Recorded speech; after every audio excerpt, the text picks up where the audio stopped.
KBS 열린 토론.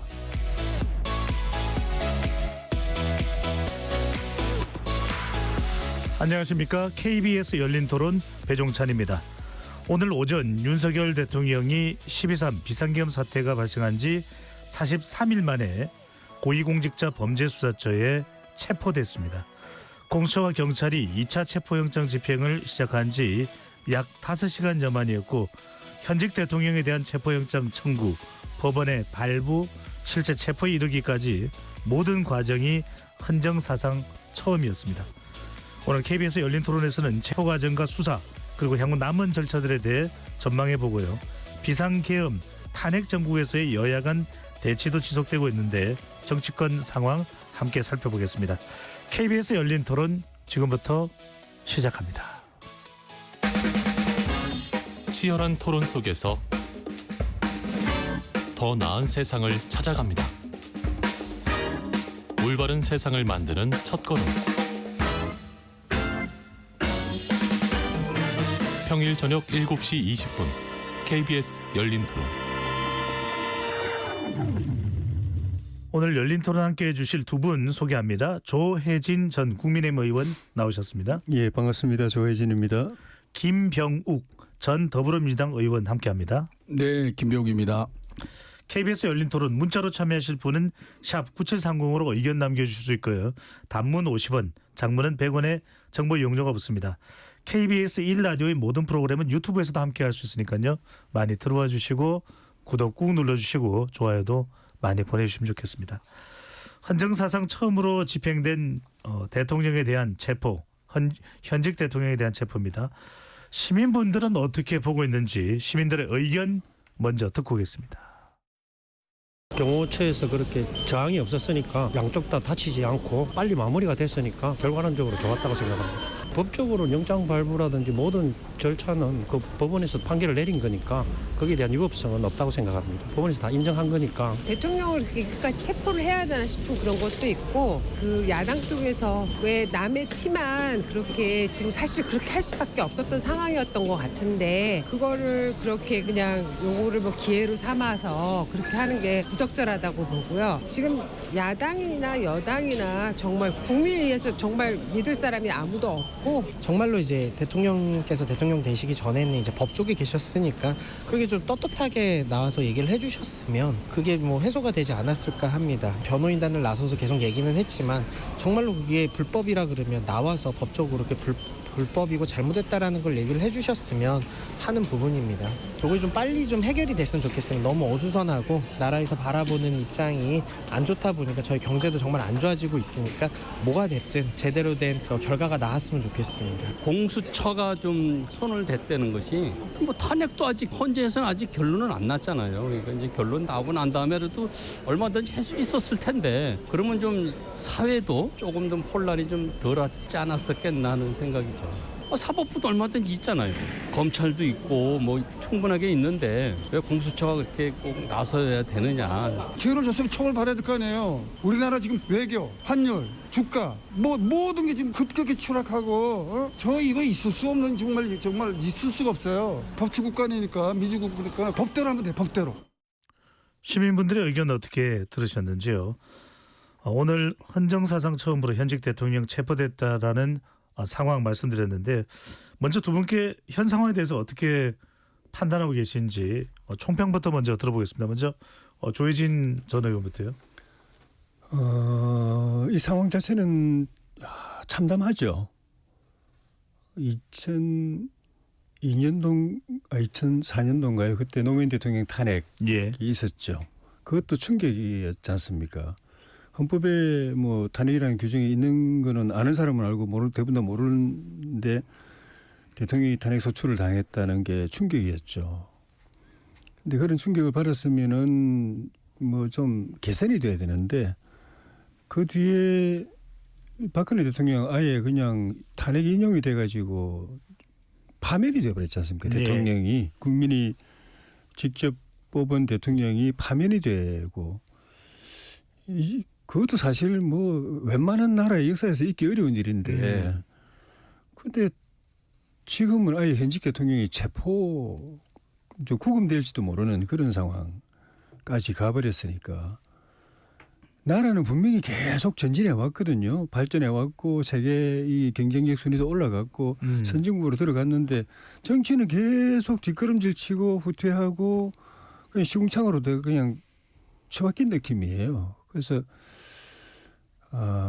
다행히 그런 걱정했던 사태는 없이 체포영장이 집행된 건 다행인데 이후의 과정을 어떻게 끌고 가야 되느냐. 이 사태의 수습과 뒷마무리를 어떻게 해야 되느냐 이것이 어떻게 보면 더 중요한 과제인 것 같아요. 네. 그래서 그 부분에 있어서만은 뭔가 그래도 과거보다는 달라졌고 미래의 희망을 걸 수 있는 쪽으로 전개가 됐으면 좋겠습니다. 예. 김영우 전 의원은요? 네, 정말 현직 대통령이 도피를 하다가 현장에서 체포된 모습을 보는 순간에 참으로 안타깝죠. 안타깝고 있어서는 안 될 또는 생각해서는 안 될 네. 그런 현실이 우리 앞에 드러난 거 아니겠습니까? 저는 이 모습을 보면서 그 모습은 안타깝고 답답하고 때로는 좀 침통하기도 하지만 그 과정을 보면은 그래도 대한민국의 민주주의의 복원력이 살아있구나 그런 생각도 했습니다. 예. 사실 이게 생각할 수도 없는 그런 그 군사력을 동원한 비상계엄을 선포한 거 아니겠습니까? 누가 보더라도 이거는 헌법에 위배되는 것이고 법률에 반하는 그러한 행위죠. 그 행위에 대해서 전 국민들이 국회를 에워쌌고 또 더불어민주당을 중심으로 한 국회의원들이 빨리 모여갖고 비상계엄 해제를 의결을 했고 네. 그 과정에서 일부 양심적인 군인과 경찰이 보이지 않는 소극적인 저항 또는 항명에 가까운 그런 행위를 한 거죠. 예. 이런 것들이 다 어울려 갖고 드디어 비상계엄이 실패가 된 거 아니겠습니까? 그 실패 이후에 탄핵 소추 의결을 한 거고 그 과정에서 또 공수처가 수사에 들어간 거고 현행범으로 그리고 헌법상 내란죄인 경우에는 대통령 재임기 중에도 소추할 수 있는 네. 그 조항을 갖고 수사를 한 거 아니겠습니까? 저는 그런 생각을 합니다. 이런 진짜 계엄군을 동원한 비상계엄을 선포를 했는데 국민의 저항으로 실패를 했어요. 그러면 대통령은 하야를 하는 게 맞죠. 깨끗하게 승복하고 본인의 의도가 국민들의 동의를 얻지 못했다. 예. 따라서 하야를 하고 정치적 법률적 책임을 지는 게 맞고요. 정하야를 안 하더라도 사법당국에서 소환장이 왔을 때는 자진 출두해서 떳떳한 모습으로 배경과 과정을 설명하고 그에 따른 응분의 책임을 지는 것이 저는 아주 정상적인 모습이라고 생각합니다. 네. 그런데 12월 3일 지금 계엄 이후에 오늘이 1월 15일이지 않습니까? 한 달여 지났습니다. 네. 한 달 10일 이상이 지났는데 지금에 와서 대통령 관저에 물리력을 동원해서 이렇게 겨우겨우 이제 끌려 나오듯이 저런 모습을 보여주는 그 과정도 알겠습니다. 너무나 안타깝고 정말 보기 싫은 장면이었다. 예. 이런 말씀드리겠습니다. 정확하게 말씀드리면 윤석열 대통령이 도피를 한 것은 아니고 공수처의 출석 통보에 불응하다가 체포영장이 발부가 됐고 집행이 된 것입니다. 조선 의원께 보고 싶은 것이 상당히 또 무력 충돌, 유혈 충돌 우려가 있었습니다만 별다른 저항이 없었습니다. 집행 과정이 이렇게 원활하게 진행됐던 이유 뭐라고 볼 수 있을까요? 일단은 대통령의 결정이고요. 그런 결정이 내려지게 된 배경에 여러 가지가 있는데 그중에 중요한 것이 이 공수처, 그 경호처가 한 700명 정도 인원이 된다고 그러는데 그 700여 명이 일사불란하게 움직이지는 못하는 상황이 됐다라는 것이 대통령 그런 결정의 한 배경이었지 않았나 생각이 듭니다. 2차 집행 때는 무조건 대통령 체포하려고 경찰의 이 강력계 인력들 예. 보면 덩치 크고 무술한 그런 경찰들일 거예요. 그 경찰들만 1,000명을 동원했다고 하잖아요. 그 사람들을 대상으로 해서 영장 집행을 막으려면은 경호처 700명 인원이 전원이 투입이 돼도 수적으로 불리한데 그중에 한 200명이라도 이탈해버리면은 뭐 기사에 보니까 거기 참여 안 하려고 휴가 낸 직원도 있고 예. 뭐 대기동에서 안 나오고 있는 직원도 있고 뭐 이랬다는데 200명만 이탈해도 수적으로 힘들고 또 거기 그 앞에 나와서 막는 경호관들도 힘들어지고 힘이 예. 빠지죠.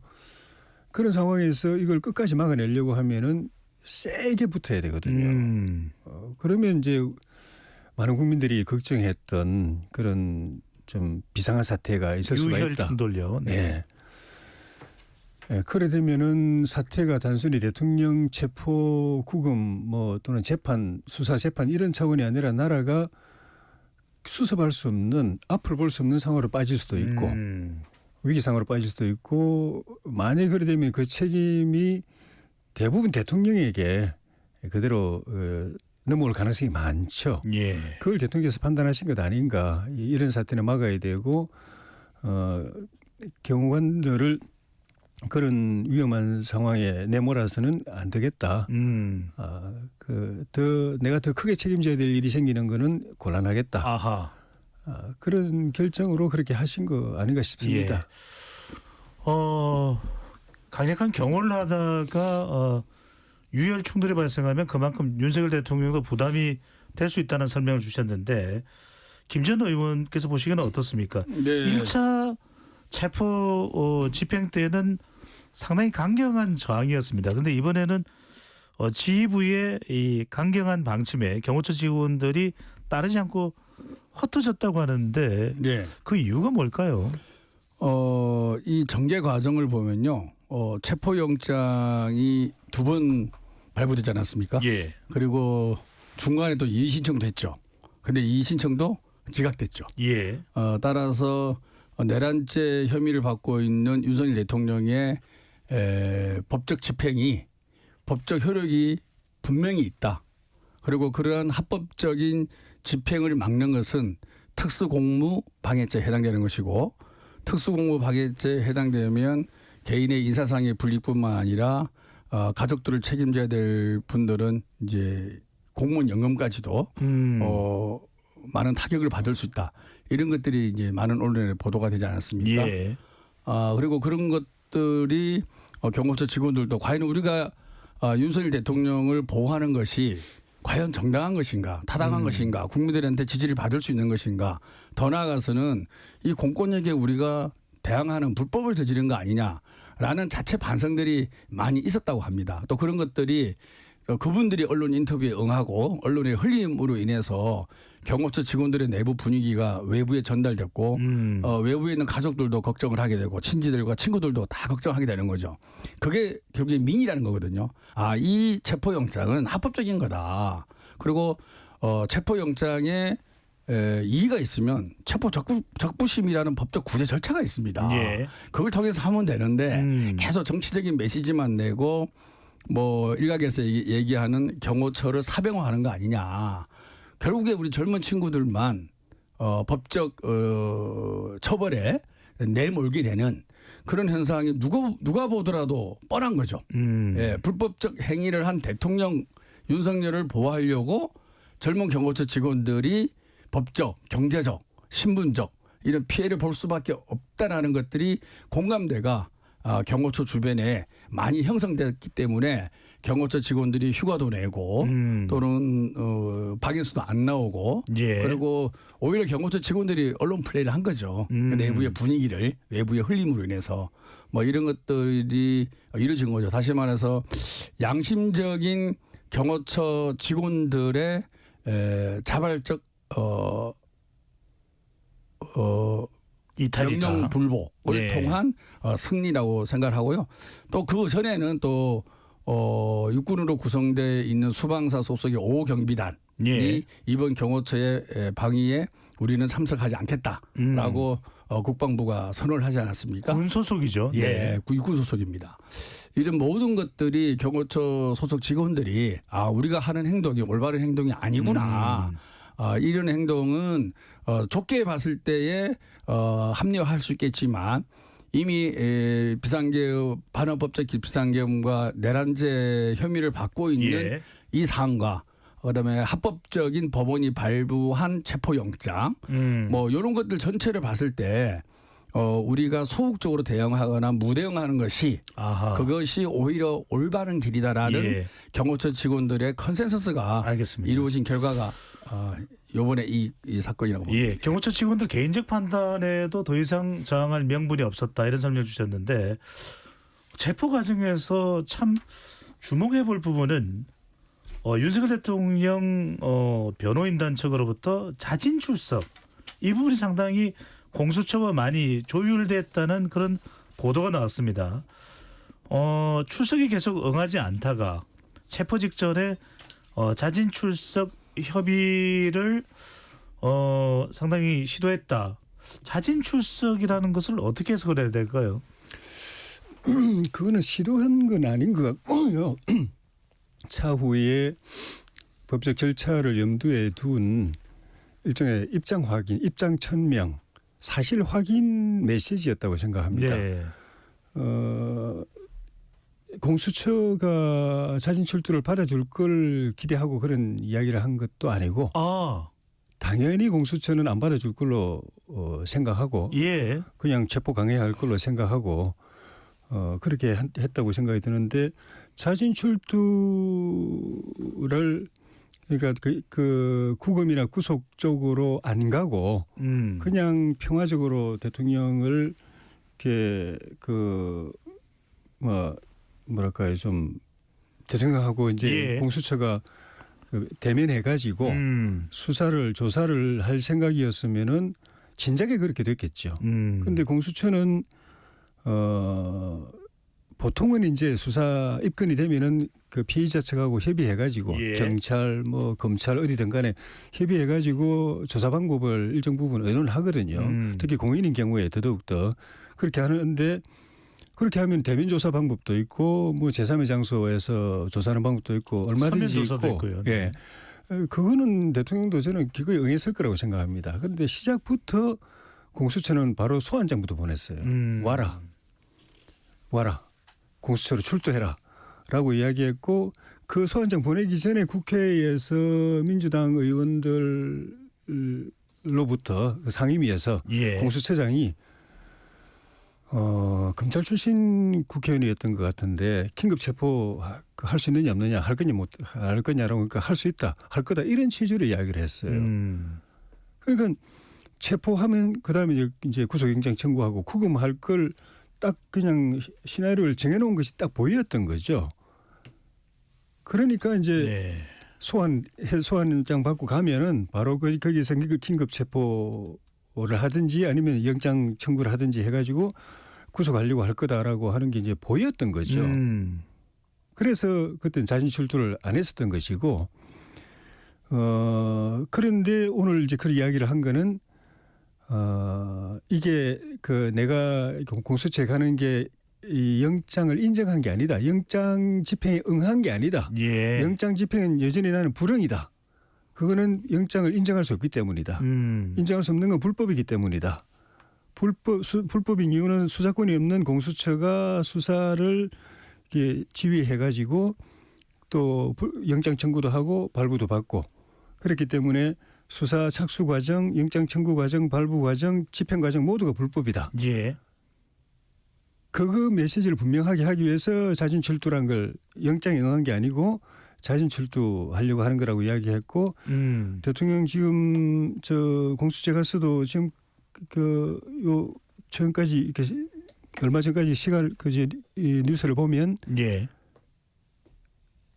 답변 안 하고 있다는 것 아닙니까? 그러니까 그것도 이 수사 자체가 불법이기 때문에 내가 그 답변하면 그 영장에 응해주면 그 불법을 인정해 주는 것이고 예. 물어보는데 답변하면 수사를 인정해 주는 것이고 수사권을 인정해 주는 것이고 근데 그건 난 인정 못한다라는 메시지고 그리고 대통령 변호인단이 오동훈 공수처장하고 우정수 국수본부장 바로 고발했지 않습니까? 불법 영장 집행해서 불법 해가지고 그 고발한 것도 같은 맥락이거든요. 근데 왜 이게 중요한가 하면은 지금 우리 법원이 갈수록 이 수사나 증거의 절차적 합법성을 굉장히 따집니다. 예.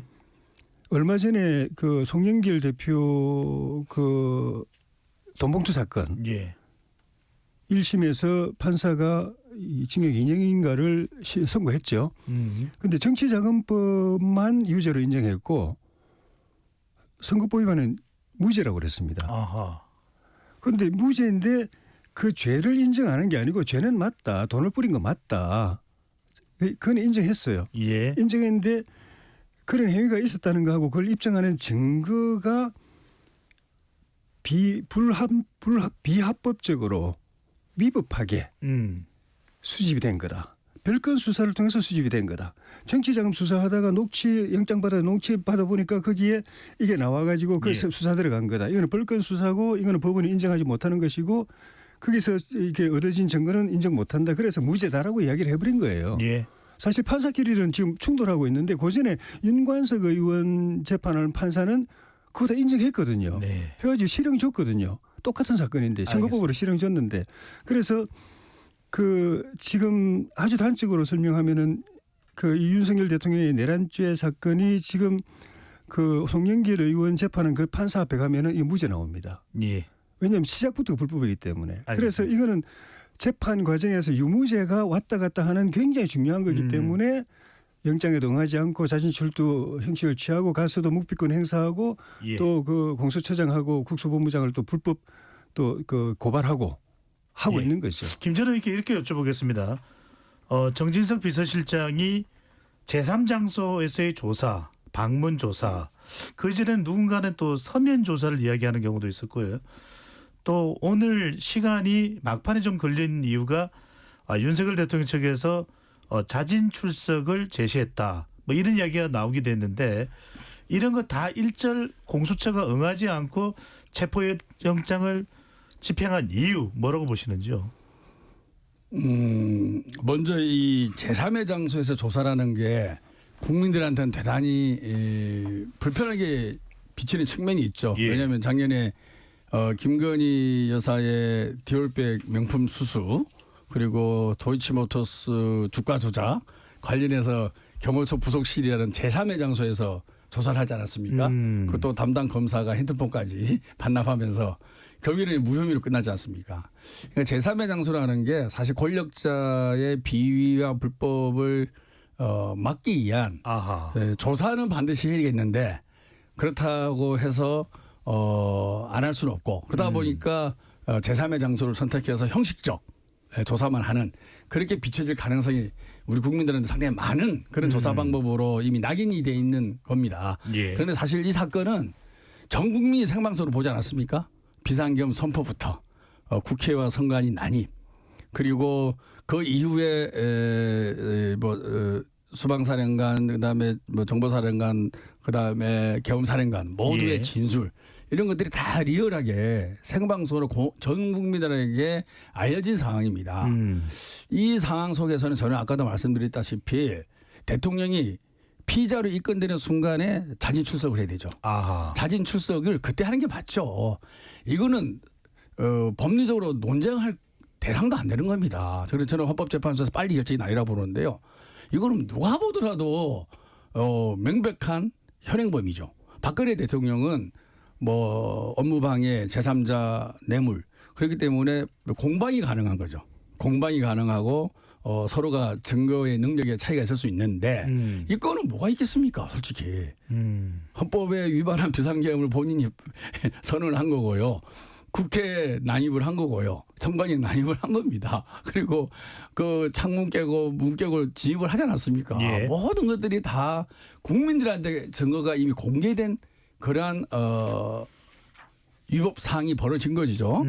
이 속에서 우리가 이 작은 법 기술로 본질을 왜곡하고 그런 본질을 훼손하려고 하는 여러 이런 주장들은 저는 사실 그거는 큰 의미가 없다고 보거든요. 예. 핵심은 뭐냐 그러면은 누가 보더라도 뻔한 헌법 위반의 비상계엄 발표 그리고 계엄법 위반 그리고 계엄군을 동원한 국회와 선관위 침탈 그리고 비상계엄 해제를 결의하기 위해서 들어가는 국회의원들을 막아 선거 이런 것들이 다 이미 나와 있습니다. 알겠습니다. 그렇기 때문에 저는 이 부분은 정말 의미 없는 주장인데 아까 우리 의원님 말씀대로 예. 체포영장에 응하지 않고 자진 출석이라는 얘기를 한 거는 그동안의 그 정치적 주장을 계속 승계하려는 그리고 나중에 아마 헌법재판소의 판결도 불복할 여러 가지 명분을 만들어 가는 거죠. 아하. 그래서 이런 뭐 법원의 영장이 뭐 근거가 있다 없다 공수처의 수사권이 있다 없다 그다음 과정과 절차에 대해서 알겠습니다. 이의를 제기해 놓음으로 인해서 예. 법적인 판단과 헌법재판소의 결정에 불복해서 계속적으로 진영에 근거한 정치적 공세를 펼쳐나가기 위한 알겠습니다. 명분 축적용이다 이렇게 보고 있습니다. 윤석열 대통령이 영상 메시지를 남겼습니다. 대통령의 이 영상 메시지에는 공수처와 관련돼서 부인하는 내용도 포함이 되어 있습니다. 이 나라에는 법이 모두 무너졌다. 공수처 수사를 인정하는 것이 아니다. 대한민국의 헌법과 법 체계를 수호해야 하는 대통령으로서 불미스러운 유혈 사태를 막기 위해서 응한다. 이런 메시지를 남긴 이유 조 전 의원은 뭐라고 보십니까?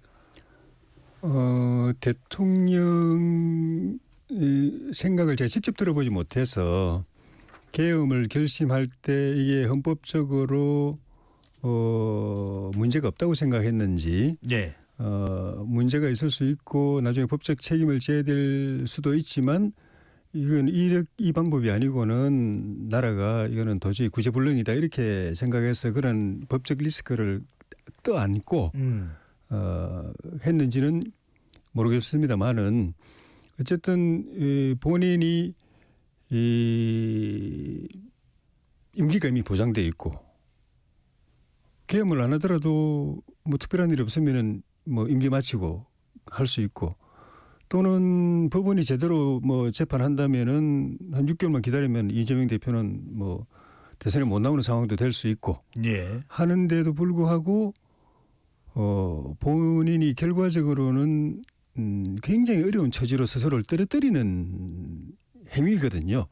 그게 동기든 이 결과론적이든 간에 그렇게 돼 버렸지 않습니까? 근데 그렇게 하게 된 과정, 그 동기, 고민 그거에 대해서 어떻게 보면 본인을 희생해서 국민들께 이 나라가 처한 실상을 알려주고자 했기 때문에 그거를 제대로 알려야 되겠다라는 그 생각이 계속 있을 것이고 예. 그리고 그렇게 결심하게 되도록 그 어떤 민주당이 이 압도적 다수 의석을 가지고 국회를 무대로 해서 어떻게 국정을 좌지우지하고 행정부를 마비시켜 왔는지에 대해서 알려야 되겠다라는 생각하고 그런 것들에 대해서 국민적 공감을 얻느냐 못 얻느냐가 이 사건에 대한 이후 처리 수사나 재판이나 탄핵에 있어서도 중대한 변수다라는 생각을 갖고 일관되게 그 방향으로 이제 가고 있는 것이죠. 네. 그래서 지난번에 먼저 편지글로 그 밖으로 내보냈지 않습니까? 예. 그것도 같은 메시지고 오늘 이 메시지도 같은 메시지고 이후에 법정에서 다툰다든지 하게 될 경우에도 아마 그 똑같은 취지의 그 메시지를 계속 낼 것 같아요. 네. 그러니까 일관된 대통령의 비상계엄에 대한 명분을 계속해서 유지하고 있다 이렇게 볼 수 있는데 김 전 의원께 여쭤보는 것이 방금 전에 이제 조 전 의원께서도 말씀하신 부분 자필 원고도 편지도 공개가 됐습니다. 거대 야당의 일련의 행위가 전시 사변에 준하는 국가 비상사태라고 판단했다. 계엄은 범죄가 아니다. 우리나라 선거에서 부정선거의 증거는 너무나 많다. 선관위 엉터리 시스템도 다 드러났다. 그동안 뭐 담화에서도 밝혔던 내용이 계속 반복됩니다. 이유는 뭘까요? 저도 모르겠습니다. 정말 이해할 수 없는 사고 체계인데요. 저는 대통령이 담화를 발표할 때마다 너무 실망이 큽니다. 예. 오늘도 사실 국민들에게 사과해야 되는 거 아니겠습니까? 근데 담화문 내용을 보면 국민들한테 사과한다는 게 한 단어도 없습니다. 오로지 극우 유튜버하고 그다음에 자유민주주의를 지키는 청년 정도 언급을 했는데요. 저는 그 오늘 담화를 보면서 정말 아직도 망상에서 깨어나지 못하고 있는 대통령의 모습이 정말 안타깝습니다. 이게 아무리 유튜브의 알고리즘에 중독됐다 이런 분석도 나오고 예. 뭐 여러 가지가 있지만 아무리 그렇더라도 그 어마어마한 전 국민을 불안에 떨게 만들고 경제를 망가뜨리고 전 세계의 웃음거리 대한민국을 만들었는데 그 분석을 못했을까? 그리고 주변의 참모들은 뭐 하는 걸까? 정말 저는 이해가 안 가요. 근데 지금 체포영장에 의거해서 체포되는 이 순간까지도 뭐 이게 언제 녹화됐는지는 모르겠지만 최근에 하지 않았습니까? 네. 그 내용에 아까 우리 MC 말씀하신 대로 똑같아요. 내용은 하나도 차이가 없습니다. 도대체가 검사 생활을 하셨고 검찰총장까지 역임하셨고 2년 6개월 이상 대통령을 하셨는데 그분의 사고 체계에 일말의 전진도 없는 소위 학습 효과가 전혀 없는 거죠. 예. 내가 이런 좁은 생각을 갖고 있더라도 새로운 자리에 오름으로 인해서 다양한 사람들의 의견을 듣고 내 생각이 좀 잘못됐다. 이런 생각을 할 수 있는 게 그게 가장 인간의 기본적인 마인드고 공적 일을 할 사람들은 가장 기본적인 자세 아니겠습니까? 그런데 이 비상계엄 12월 3일 이후에 40여일이 지난 이 점도 국민에게 미안하고 사과하다는 단어 한마디도 없이 계속 부정선거, 야당의 폭주 등등으로 언급하면서 본인을 합리화하는 이 모습이 특히 오늘은 전시사변에 준하는 사태에서만 비상계엄을 선포할 수 있는 헌법 해석도 예. 야당의 폭주가 이에 준하는 이 전시사변 또는 이에 준하는 사태와 같다라고 주장하지 않습니까? 아니 국어도 안 하셨나요? 그게 어떻게 같습니까? 알겠습니다. 지금 우리 야당이 다수 의석을 차지하고 있는 것은 윤석열 대통령이 일을 못했기 때문에 지난 총선에서 국민들이 야당에게 표를 준 거 아니겠습니까? 그러면 당신이 더 일을 잘하게끔 야당 대표도 만나자 그러면 만나고 예. 국회 와서 연설 관련 신형연설도 해야 되고 그리고 정무수석이나 비실장 부분에서 야당 의원들도 만나고 그리고 조금 불만이 있더라도 야당 주장도 듣고 그러면서 정치적으로 해결할 생각을 하는 게 진정한 정치적 지도자인데 그거를 계엄구를 통해서 비상계엄을 하고 그게 야당 때문이다? 알겠습니다. 그런 대의민주주의와 의회주의를 전혀 인정하지 않는 정말 전체주의적 발상 그 이상도 그 이하도 아니다. 너무나 실망스럽습니다. 예. 윤석열 대통령 이제 체포돼서 공수처에서 과천 공수처 청사 3청에서 지금 수사를 받고 있다고 합니다. 조전 의원께 궁금한 것이 1차 체포영장 집행 때는 그 당시 나온 보도는 한 100여 쪽의 질문지가 100여 쪽 정도 된다 이렇게 나왔는데 오늘 나온 보도에 따르면 200페이지가 넘는다는 이야기가 나오거든요. 그러면 한 페이지에 5개 질문만 해도 1000개 질문인데 어떤 질문이길래 1000개 질문일까요? 어떤 내용일까요? 유능해서 질문이 많은 건지 무능해서 질문이 많은 건지 잘 모르겠지만 어쨌든 그 공수처는 지금까지 무능한 조직이었습니다. 예. 출발부터가 그 여야 합의가 안 된 상황에서 특정 정파가 일방적으로 뭐 사설 수사기관처럼 그렇게 출범을 시켰고 그래서 그 과정에서 뭐 수사하는데 뭐 황제 수사 논란 같은 것도 벌어지고 수사력이나 집행력 또 심지어 이번 사태 과정에서 보면은 법 지식조차도 아주 의심스러운 이미 뻔히 있는 규정도 몰라가지고 엉뚱하게 경찰에게다가 뭐 체포 그 권한을 다 위임하겠다 했다가 또 다시 아니네 하고 다시 또 회수하고 이런 걸 보면은 기본적인 법 지식도 없는 사람들이 거기 지금 검사라고 가 있는 것 아닌가. 그냥 정상적으로 법원 사시 합격생들 대상으로 연수원 졸업하고 이 판사 검사 임용할 때 그 절차에서는 판검사 될 수 없었던 사람들이 거기 가 있는 거 아는 생각이 들 수밖에 없도록 예. 지금 출범하고 난 뒤에 지금 그 성과가 딱 그거예요. 제대로 수사도 없고 제대로 기소된 것도 없고 제대로 무슨 유죄 받은 것도 없고 그러니까 이 국민의힘은 둘째치고 그걸 억지로 만들어 출범시킨 민주당 안에서도 불용론이 나오는 거 아닙니까? 이 뭐하러 있는 거냐 이거 필요 없는 거 아니야 없애야 되는 거 아니야 이런 말이 민주당 안에서 나올 정도면 오죽하겠습니까? 그러니까 좀 전에도 말씀드렸지만은 그 결국은 현직 대통령을 정말 전 세계가 보는 데서 강제로 체포해가고 예. 하는 그리고 이제 또 구속하려고 하고 수사해서 뭐 기소는 검찰에게 넘기겠지만은 기소 결과에 대해서 공수처가 결국은 수사로 책임져야 되는데 그런 중대한 일을 벌이면서도 계속 헛발질했지 않습니까? 예. 그 헛발질이 딴 헛발질은 괜찮은데 나중에 법원에 가서 이게 유죄를 못 받고 무죄를 받을 가능성도 있는 치명적인 헛발질들을 계속하고 있는 것 그거부터가 문제인 것이거든요. 예. 그래서 뭐 200페이지라고 처음 들었을 때 저는 이거는 뭐 그 우리 존경하는 김병우 의원님 말씀 맞다라 사건 너무나 단순한데 예. 뻔한데 200페이지나 물어볼 걸 만들었다는 거는 이거는 유능해서가 아니고 아마 무능해서일 것 같다는 그런 생각이 좀 드네요. 알겠습니다. 예. 조전 의원 의견을 말씀해 주셨는데 윤 대통령에 대한 오늘 첫 조사는 이재성 공수처 차장이 오후에는 이대환 차장현 부장검사가 이제 차례로 시간을 나눠서 진행했다고 하는데 김 전 의원은 어떻게 보십니까? 윤석열 대통령이 예. 이전에도 공수처가 수사권이 있는 기관이 아니기 때문에 조사가 진행되더라도 진술 거부, 묵비권 행사 관련된 이야기가 나왔었는데 그렇게 한다면 조사가 어떻게 진행이 될까요? 조사를 할 수 있을까요? 지금 김용현 전 장관을 비롯해서 예. 뭐 수방사, 특전사, 경험사 이런 사령관들이 다 지금 뭐 수사를 받았고 또 구속이 돼 있는 사람들이 많지 않습니까? 예. 그리고 국무위원들도 참고인 조사를 다 했고요. 그리고 직접 현장에 나가서 물리력을 행사했을 거라고 의심하는 경찰과 중간 간부들도 다 조사를 했습니다. 따라서 그 양이 엄청나게 방대하겠죠. 저는 200페이지는 충분히 될 거라고 봅니다.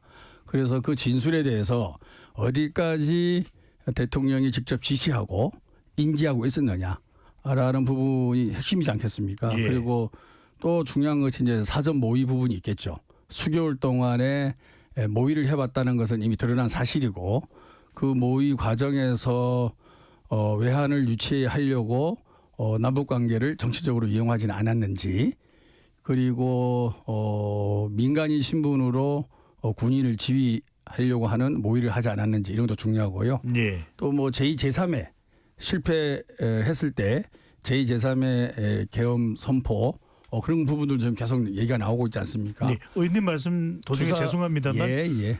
진술 거부와 묵비권을 하고 있다고 지금 전해지고 있는데 그래서 저는 네. 이게 진술 거부와 묵비권이 별 의미가 없을 것 같아요. 아까 제가 말씀드린 대로 비상계엄과 계엄군 동원의 부분에서는 이미 전 국민이 생방송으로 다 보지 않았습니까? 예.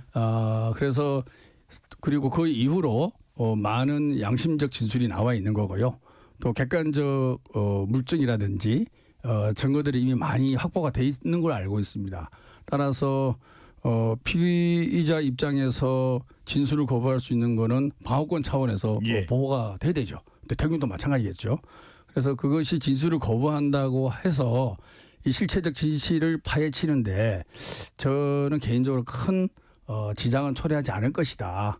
그리고 어쨌든 이제 체포가 됐고 48시간 이내에 구속영장을 청구하는 거 아니겠습니까? 그렇다 보면은 충분히 객관적으로 드러난 증거만으로도 충분히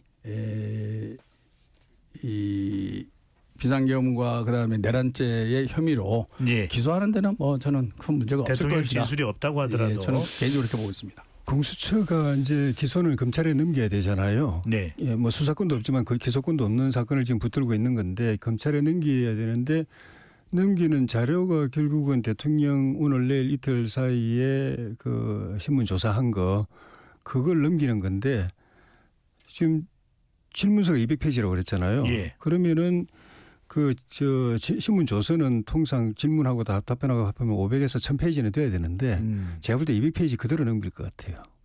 아. 그러니까 백지 답안지를 넘길 것 같아요. 답변을 진술을 안 하시니까. 그러니까 지금 이제 김병우 의원님 말씀하신 김영현 장관이나 뭐 지금 계엄에 동원된 군 관계자. 군 관계자들 기소된 사람들 다 검찰이 한 거거든요. 예. 검찰이 수사하고 기소 다 했어요. 증거도 확보도 다 거기서 다 했고 진술 확보도 거기서 다 했고 공수처는 사실 한 게 없어요.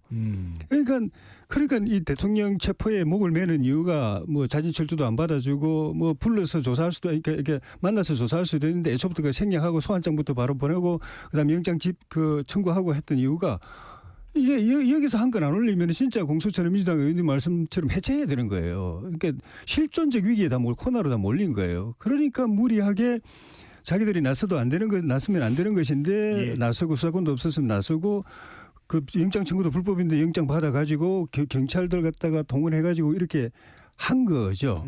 그러니까 어쨌든 검찰에 넘겨서 법원에다 제출해야 되는데 대통령 답안 진술은 다 공단일 거고. 예. 그러니까 검사의 질문을 가지고 알겠습니다. 사건을 확정하는 걸로. 예. 그럼 내가 이래 물었다, 이런 혐의를 물었다, 이런 범죄 혐의를 물었다 하고 이제 그걸 하는 거고, 만드는 거고, 결과적으로는 검찰이 조사하는 거 가지고 다 그냥 알겠습니다.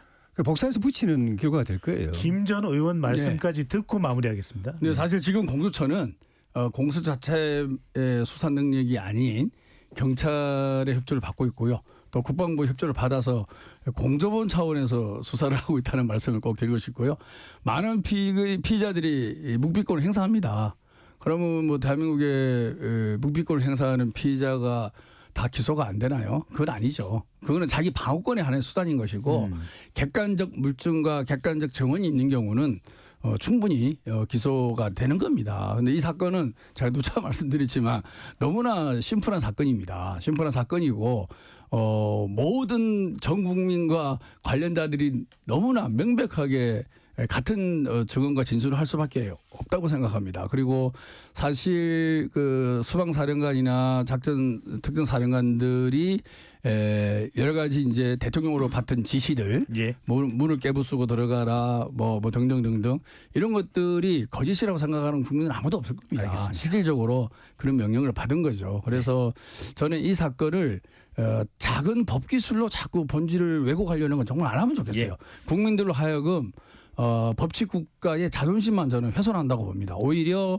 고위공직자일수록 그리고 엄중한 그런 사람일수록 엄중한 잣대로 법을 지키는 모습을 국민들에게 보여줘야 되는데 모든 법원과 검찰의 행위가 다 불법적이고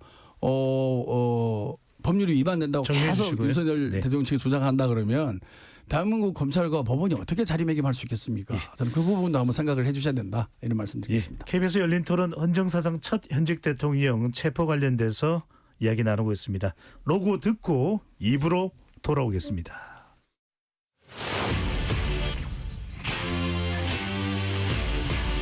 토론에 정답은 없습니다. 토론이 세상을 바꿀 수도 없습니다. 하지만 질문은 새로운 세상을 만들 수 있습니다. 질문으로 올바른 세상을 만드는 첫걸음 KBS 열린 토론.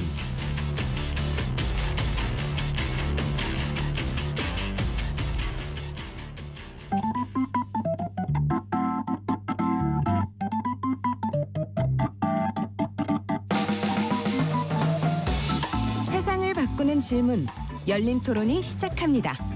KBS 열린 토론은 언제나 열려 있습니다. 단문 50원, 장문 100원의 유료 문자 샵 9730 그리고 KBS 어플리케이션 콩으로 여러분의 의견을 남겨주세요. KBS 열린 토론 2부 이어가겠습니다. 헌정사상 첫 현직 대통령 체포와 전국 상황 돌아보고 있습니다. 스튜디오에 김병욱 더불어민주당 전 의원, 조혜진 국민의힘 전 의원 두 분과 함께하고 있습니다. 청자분들께서 문자 많이 보내주고 계신데요. 5267님께서 오만과 독선이 부른 국가 위기, 공정과 상식을 내세운 대통령이 초심을 잃고 야당 탓만 하고 대화의 노력도 없이 통치수단이라며 비상계엄을 선언해 국론을 분열시키고 국격을 추락시킨 죄 매우 큽니다. 8586님, 솔직히 윤석열 대통령이 파면 확정되고 형벌도 결정돼야만 더 이상 걱정을 하지 않을 수 있을 것 같습니다. 9300님, 윤 대통령이 잘했는지 잘못했는지는 역사가 말해줄 것입니다. 5753님, 민주당의 행동이 올바른 행동이 아니죠. 도둑이 몽둥이를 드는 꼴입니다. 라는 의견 보내주셨습니다. 김병욱 전 의원께서는 윤석열 대통령 체포 이제 된 상태에서 48시간 안에 이제 구속영장이 청구되지 않으면 이제 풀려나야 되는 상황인데 청구될 거라고 말씀하셨습니다. 조 전 의원은 어떻게 보십니까? 구속영장 청구하죠. 100% 청구하죠. 네. 그건 이미 정해져 있는 수순이고 그 수순을 이제 밟아가는 것뿐이고. 발부 여부는 어떻게 보시는지요? 저는 법원도 사실 지금 뭐 법원 이렇게 이야기하지만 법원이 하나가 아니거든요. 그 안에도 진짜 법원도 쪼가리 나가지고 뭐 성향 따라서 우파 판사 따로 있고 좌파 판사 따로 있고 무슨 연구에 따로 있고 무슨 연구에 따로 있고 사조직 따로 있고 뭐 이래 학연 진영도 다 얽혀 있고 예. 뭐 정치권하고 연계되어 있는 판사들도 있고 그래서 지금 딱 서부지방법원 서울 서부지방법원 말씀하시는 거죠? 아니요 법원 전체가 그렇습니다. 법원 전체로요. 네. 법원 전체가 그래서 조희대 대법원장도 지금 말빨이 안 먹히는 것 같아요. 조 대법원장이 취임하고 얼마 안 있어서 이재명 대표라고 그 실명을 거명하진 않았지만은 예. 선거법 재판은 1심 6개월 안에 끝내고 2심 3개월, 3심 3개월 안에 끝내라고 그랬는데 지금 1심이 2년 2개월이 걸렸습니다. 그거야 뭐 조 대법원장이 취임하기 전에 일이니까 그럼 자기 책임이 없다고 할지 모르겠지만 그 이후에 지금 2심이 석 달 안에 끝내야 되는데 두 달 만에 첫 지금 기일이 잡히고 있어요. 그럼 이 뭐 빨리 돼봐야 한 4, 5개월은 빨리 한다고 해도 4, 5개월은 돼야 2심이 끝날 판이에요. 그러니까 법원도 이렇게 완전히 뭐 재판장이 뭐라고 그래도 뭐 내 마음이야. 뭐 봐주고 싶으면 봐주고 뭐 끌고 싶으면 끌어주고 또 빨리 해가지고 족치고 싶으면 족치고 자기 마음이라 가지고 예. 그래서 대통령께서 그 담화에서 대한민국 법이 완전히 무너졌다고 말한 데는 그런 여러 가지 사례들이 이제 포함되어 있는 것인데 네. 그런 측면에서 서부지법 뭐 우리 저기 이유윤형인가 뭐 하여튼 네. 그 1차 영장 발부한 판사 그건 형사법까지 자기 마음대로 그냥 뭐 적용한다 만다 이렇게 진짜 뭐 그 입법자처럼 그렇게 해버리고 그런 판사들한테 가면은 100% 또 구속영장 발부되겠죠. 그렇지만 제대로 배우고 제대로 판사 법관의 소명에 충실하고 법리에 밝은 사람이 한다면은 저는 이거는 구속영장 발부가 쉽지 않습니다. 네. 왜냐하면 무죄 추정의 원칙 대원칙이 있고 불구속 수사라는 대원칙이 있고 그리고 구속한다 하더라도 도망갈 우려가 있거나 증거를 예. 인멸할 우려가 있어야 되는데 대통령이 어디 도망가겠습니까? 증거는 지금 말씀하신 것처럼 이미 다 확보돼 있다는 거 아닙니까? 민주당 주장대로 민주당이 이야기하는 게 증거가 아까 어느 민주당 의원님이 TV에서 이야기 증거 차고 넘친다 그러셨는데 그리고 이미 기소도 다 되고 검찰이 증거도 확보해놨어요. 예. 숨길 증거 인멸할 것도 없어요. 그러면 구속하기 어렵죠. 그런데 그런 정상적인 사고를 하는 판사에게 가면 정상적인 결정을 하겠지만 법원도 지금 엉망이라 가지고 예. 그냥 법이 그러니까 뭐 이렇게 판사가 뭐 국회의원처럼 행동하는 그런 상황이니까 어떤 판사 어떤 영장 담당 부장한테 가느냐. 네. 그래서 공수처도 제가 지금 공수처가 답변 안 하고 법원에 답변 안 하는 거 보면은 윤상현 의원이 지적한 대로 중앙지법에다가 영장 청구했는데 기각되니까 이쪽에 서부지법에 해설 가능성이 이제 상당히 농후하다고 보는데 그런 식으로 하면은 이제 뭐 영장 발부돼도 알겠습니다. 굉장히 후유증이 크죠. 법원과 특정 판사에 대한 건 어디까지나 조 전 의원 개인 의견입니다만 이런 서울 서부지방법원 이 영장 또 청구를 받아서 발부하는 부분에 대한 논란 이 부분 김 전 의원은 어떻게 보시는지요? 저는 그야말로 정말 검찰총장 출신 대통령을 배출한 국민의힘에서 얘기한다라는 게 정말 적반하장도 이런 적반하장이 없다고 생각하고요. 서부지방법원도 판사가 여러 분이지 않습니까? 그리고 처음에 체포영장을 발부한 판사가 있고요. 두 번째 체포영장 발부한 판사는 다른 분입니다. 그렇죠. 그리고 또 이신청 기각한 사람도 또 다른 사람입니다. 그런데 중요한 것은 그렇게 체포영장 불법이라고 하면서 체포 적부심 신청은 또 안 해요. 오늘 그 윤석열 대통령 그 변호사가 체포 적부심 신청하느냐 그러니까 안 한다고 그러더라고요. 예. 그럼 뭡니까 도대체가 맨 체포가 불법 체포영장이 불법이라 하면서 왜 그걸 법적 구제 수단이 있는데 안 한다는 거죠. 다시 말해서 지금 모든 것이 정치적 선전선동을 하기 위해서 법조문을 끌고 오는 거죠. 이 법조문 끌고 오고 저 법조문 끌고 오고 본문 끌고 오고 단서 끌고 오고 예외조항 끌고 오고 그러면서 공격을 하는 수단으로 법조문을 활용한다는 이 부분에 대해서 저는 너무나 실망스럽고 특히 법을 만드는 국회 그리고 아까 말씀드린 대로 법조인 출신의 대통령을 배출한 정당 이런 곳에서 그렇게 주장을 계속한다라는 것이 과연 이것이 얻을 것이 무엇이 있을까? 그렇게 주장을 해서 한다 그러면 그걸 법적으로 구제를 받아야 되는 거죠. 그런데 모든 판사들이 아니라고 하는 거거든요. 근데 국민의힘에서만 계속 불법이라고 주장을 해요. 그러니까 불법을 증명을 해내려면 그 불법을 확인하는 법원에 뭘 받아와야 될 거 아닙니까? 그걸 전혀 안 하고 있다는 것은 스스로 네. 자가당착적인 주장을 계속 언급한다라는 알겠습니다. 생각을 하고요. 너무 특정 요번 그것도 그렇습니다. 헌법재판소 재판관을 기피 신청하지 않았습니까? 그것도 마찬가지예요. 그 기피 신청을 했는데 정계선 헌법재판소 재판관이죠. 예. 그분을 제외하고 7명이 모였습니다. 기각됐습니다. 그래도 한쪽에서 뭐라는 줄 알아요? 셀프 기각이라고. 그렇게 해서 모든 걸 이렇게 비뚤어진 시각으로 주장을 하고 결과가 나오면 또 승복 안 하고 그게 계속 지금 반복되고 있거든요. 그렇게 된다면은 지금 이 법 그동안에 보수 정권이 훨씬 집권을 많이 했는데 이 입법부의 이 노력의 결과물이 법 아닙니까? 그 법을 누가 만들었습니까? 법을 다 만들어 놓고 집행하려고 하는데 한쪽에서는 무조건 그게 알겠습니다. 잘못된 법이다. 그거 불법이다 이렇게 주장을 하고 있는다 그러면 대한민국은 법치국가가 예. 정말 아닌 게 되는 것이고 저는 그런 주장은 더 이상 안 하는 게 좋다고 생각합니다. 그래서 최상목 권한대행도 이야기를 했고요. 공수처가 하느냐 아니면 검찰이 하느냐 이런 것 때문에 특검에 대한 협의가 필요하다 이런 얘기를 하는데 가장 크게 논란이 되고 있는 부분이 민주당은 이름을 내란특검법, 국민의힘은 이 명칭을 계엄특검법.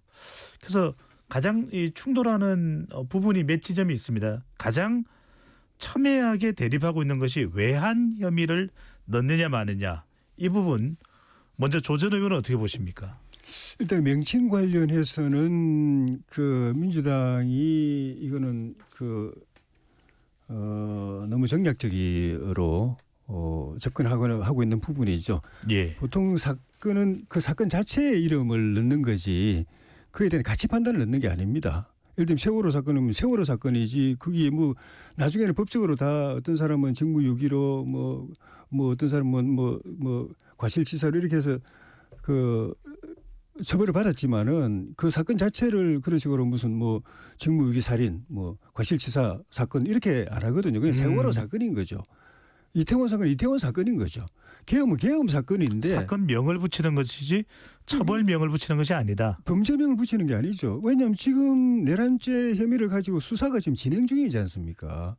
진행 중인데 그걸 내란으로 단정하고서 시작하면은 그거는 그 청문회는 하나만 한 거예요. 결론이 정해져 있는 청문회이기 때문에 사실을 규명하기 하고 진실을 밝히자고 하면서 결론 정해놓고 하면 그건 무슨 진실 규명입니까? 그래서 그건 당연히 그동안에 해왔던 거하고도 그 숨이 일관되게 하려면 그건 계엄이라는 사건에 관한 것이니까 계엄이라는 명칭을 써야 맞은 것인데 그거부터가 그렇고 그래서 저는 그 민주당이 진짜로 이 사건을 정치적으로 이용할 의도가 아니고 이 검찰이나 공수처가 밝히지 못한 부분을 보충적으로 이미 밝혀진 걸 다시 또 예. 재탕 삼탕하는 거는 국민들만 짜증스러운 거고 밝혀지지 못한 부분이 있다라고 해서 그 부분을 밝혀야 된다고 하면은 말 그대로 보충적으로 그 부분에 국한해서 이제 특검을 하고 당연히 국민 결과에 대해서 국민의 신뢰를 받을 수 있도록 중립적이고 공정한 그 특검을 임명하도록 그렇게 제도를 만들고 예. 그다음에 수사 방법에 있어서도 민주당이 계속 주장해왔던 이 검찰개혁 차원에서 주장해왔던 이건 절대 안 된다. 이거는 죄악이다. 악패다. 이거는 청산해야 된다고 말했던 그 별건 수사. 예. 그리고 피해 사실 유포. 이거 못하게 해야 되고. 근데 지금 거꾸로 민주당이 그 검찰이 악패라고 그러면서 그걸 청산해야 된다고 그러는데 자기들이 갈절해지니까 그거를 법에 심의를 해가지고 합법화 시켜가지고 다 하게 만드는 이거는 진실규명의 뜻이 있는 게 아니라 어떻게든지 이걸 갖다 여론몰이 활용하겠다는 것밖에 안 되기 때문에 그게 아니라면 그거 다 빼고 예. 그래서 거기에 합당한 만큼 시간 그다음에 인력 그 정도로 해서 하면은 알겠습니다. 뭐 내일 모레라도 저는 여야 합의가 가능할 걸로 봅니다. 김전우 네. 어떻게 보시는지 지금 조전 의원의 의견 플러스 외환 혐의가 들어가는 부분. 지금 국회에서 국정조사를 하고 있지 않습니까? 국정조사 특위 명칭을 제가 불러드릴게요.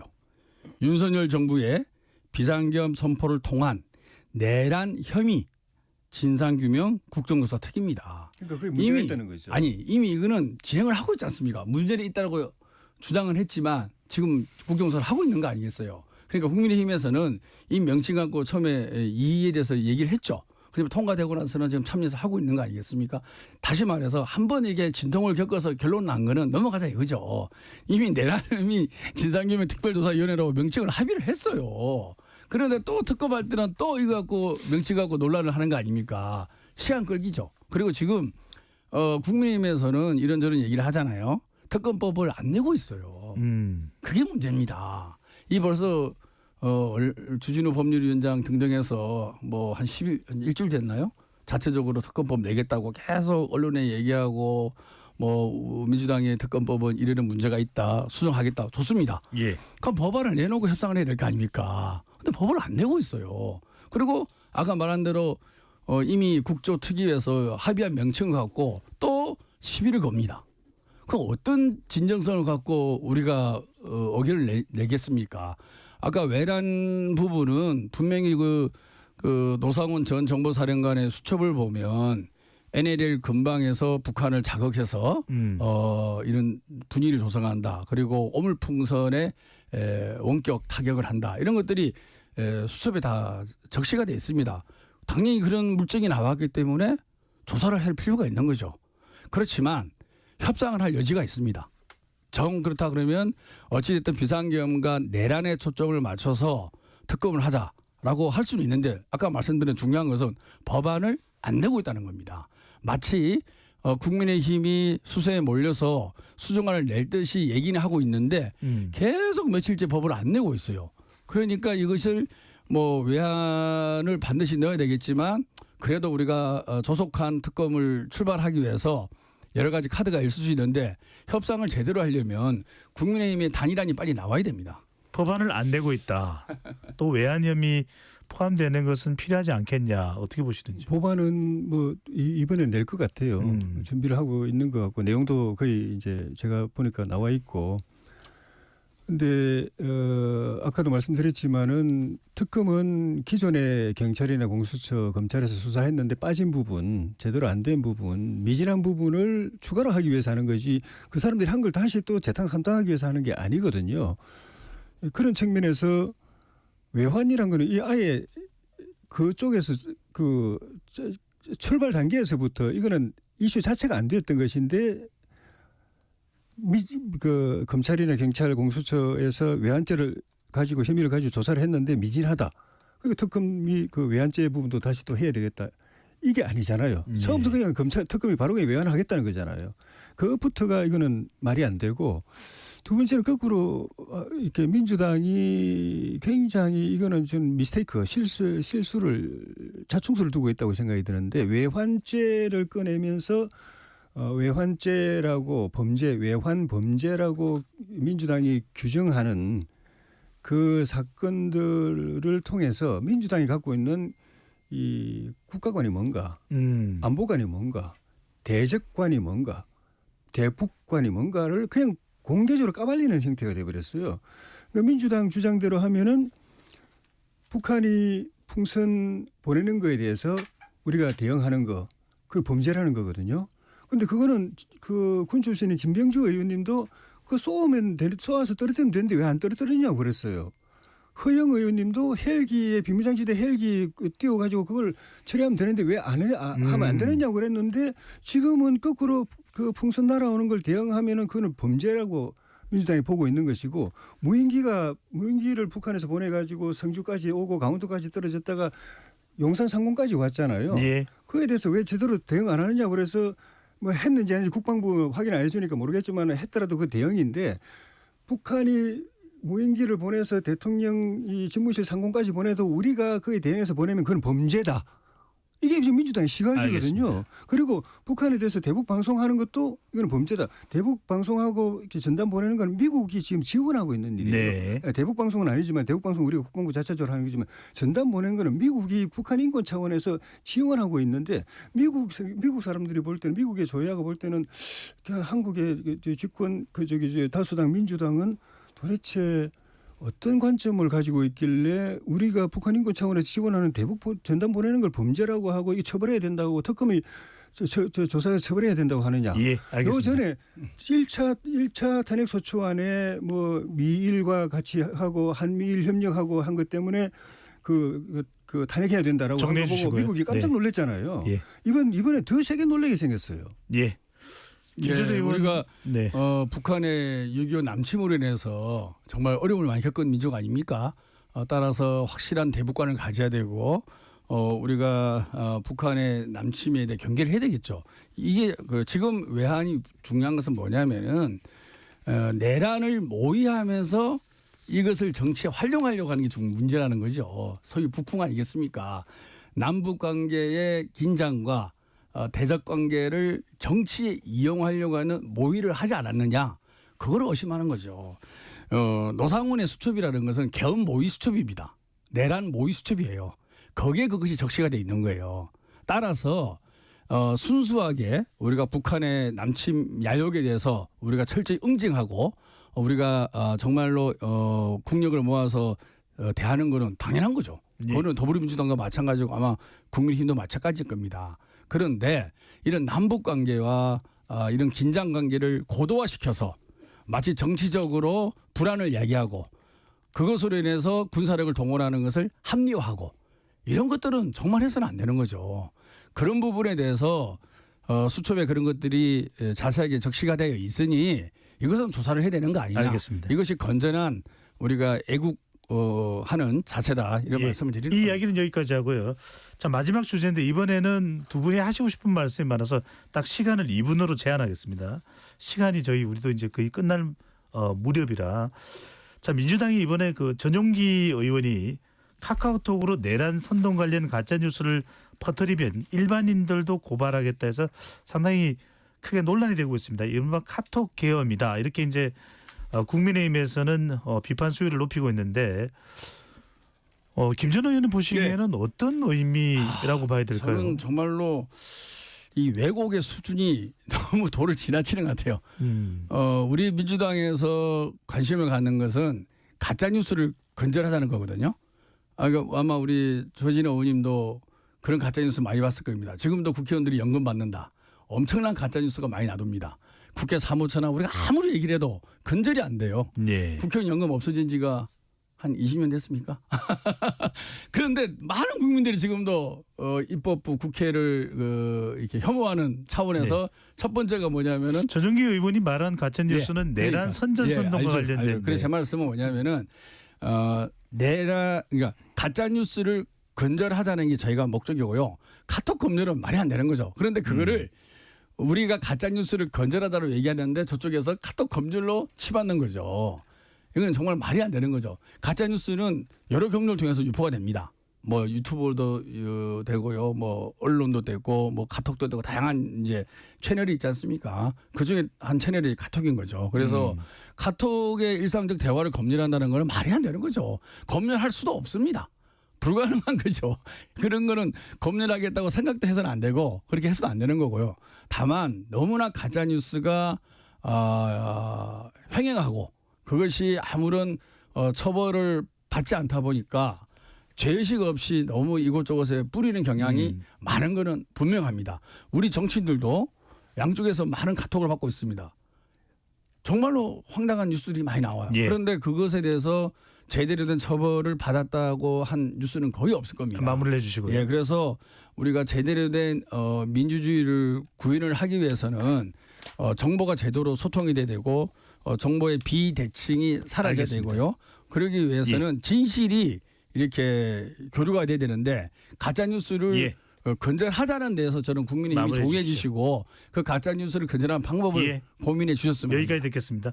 딱 2분만 시간을 드릴 수가 있거든요. 네, 말씀해 주시죠. 예, 그 민주당이 내란몰이에 빠져가지고 이게 검도를 넘어선 거죠. 검도를 넘어가지고 말하자면 국민의 영린을 건드리는 수준까지 왔습니다. 이게 제가 볼 때 이것 때문에 민주당 지지율 한 10%는 빠질 것 같아요.